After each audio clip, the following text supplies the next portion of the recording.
5.4 million Americans are living with Alzheimer's disease. Alzheimer's is a common form of dementia that causes problems with memory, thinking, and behavior. The disease affects 1 in 8 older Americans. However, it does not only occur in the elderly. Up to 5% of people with the disease have early onset Alzheimer's, which affects those in their 40s and 50s. While there are various ways to cope with Alzheimer's disease, there is still no cure for the disease. If you or a family member have any questions about Alzheimer's disease, call the 24/7 hotline toll-free at 1-800-272-3900.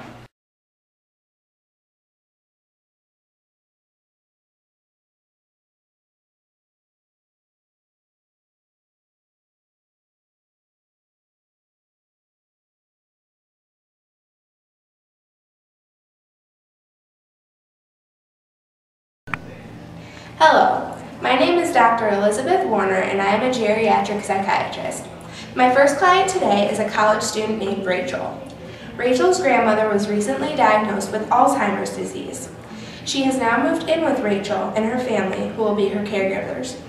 Shortly after her 70th birthday, Mary started showing signs of dementia, such as difficulties with short-term memory and forgetting where she was. Finding the words she wants to use and the ability to carry on a conversation have also become increasingly taxing for Mary. Rachel is here in my office today to learn about some ways she can better communicate with her grandmother.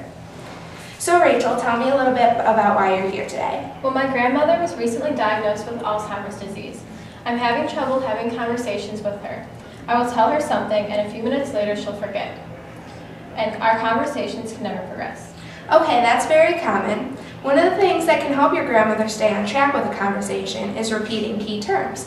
So if you're having a conversation with her about your brother, you should keep saying my brother or refer to him by his first name so that she knows who you're referring to instead of just using he.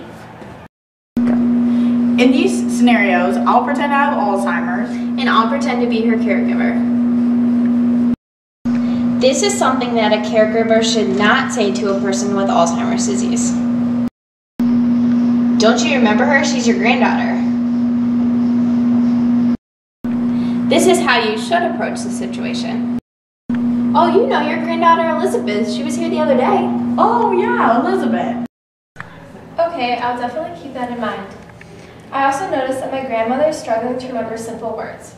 Yesterday, for example, she said I'm and then put her hand to her throat. It took us a few minutes to figure out that she was thirsty. Okay, well if your grandmother is having a hard time retrieving a word, a good thing to do would be to take a guess and say the word out loud. So if you see that she's putting her hand to her throat, you might suggest, Grandma, are you thirsty?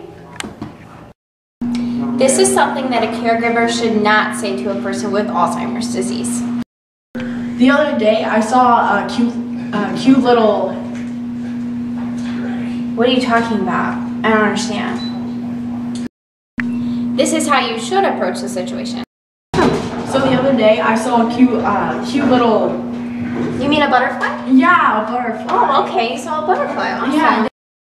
So basically, just take the best guess I have to ask what she's trying to say to help her out? Exactly. Alright, open-ended questions are difficult for my grandma to answer too. Any suggestions you can give about that? Sure. Making questions simpler and more specific by offering choices to her might make your questions easier to answer. This is something that a caregiver should not say to a person with Alzheimer's disease. We have to run some errands. Where would you like to go first? This is how you should approach the situation. We have some errands to run. Would you like to go to the post office first or the library? I want to go to the library first. Okay, sounds good.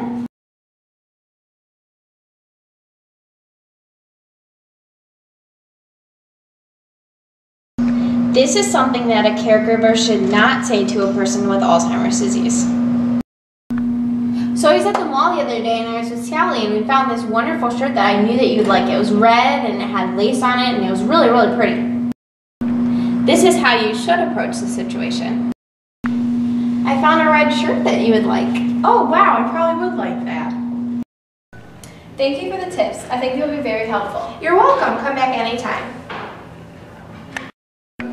Here are some extra tips to help communicate with your loved one with Alzheimer's disease.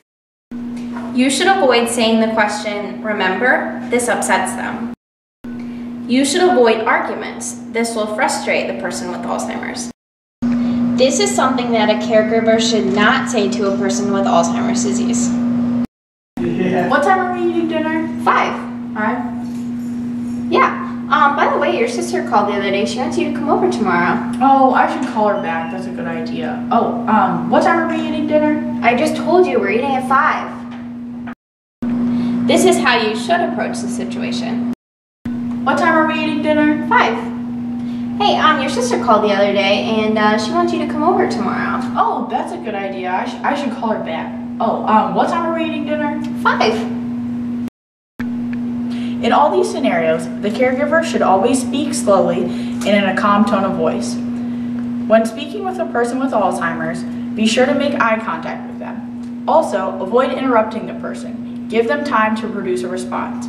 These elements are all important when speaking with a person with Alzheimer's because they better the chances of the person remembering and retaining the information provided to them. If you have a loved one with Alzheimer's disease and are experiencing problems similar to these, you are not alone.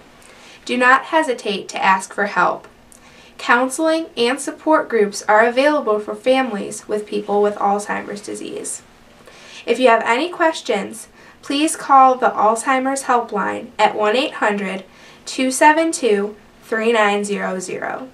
Again, that's 1-800-272-3900. Thank you.